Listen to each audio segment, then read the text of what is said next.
agreed during the recess. I move that resolution be passed, declaring the entire province of Iloilo under the state of calamity due to El Nino phenomenon be passed. So move, there's a motion to declare the Iloilo province under state of calamity due to the El Nino phenomenon. For those who are in favor, please raise your right hand. Again, we have a unanimously seconded. Motion is approved.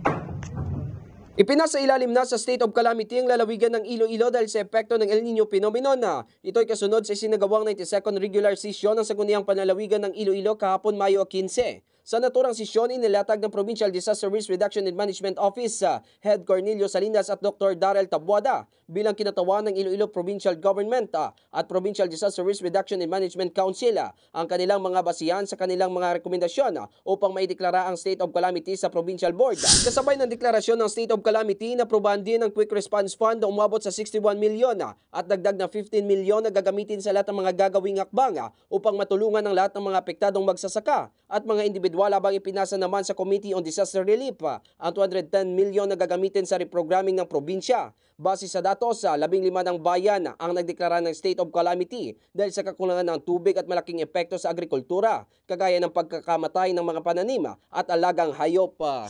At itong balitang ating tinutukan para sa K5 Network News. Ako si K5 Eric Canyazares para sa Kampyong Balita, serbisyo publiko at kasiyahan sa bawat Pilipino. K5 News FM. This news is brought to you by, do you feel tired all the time? Do you have frequent infections? Do you have always cold? It's a sign of low immune system. Boost your immune system with Clinica D3 Bio, antibacterial, natural antioxidant, immune system booster. Clinica D3 Bio has vitamin D3, lauric acid, and monolurine to fight against all viruses. Try Clinica Vitamin D3 with Coccus nocifera.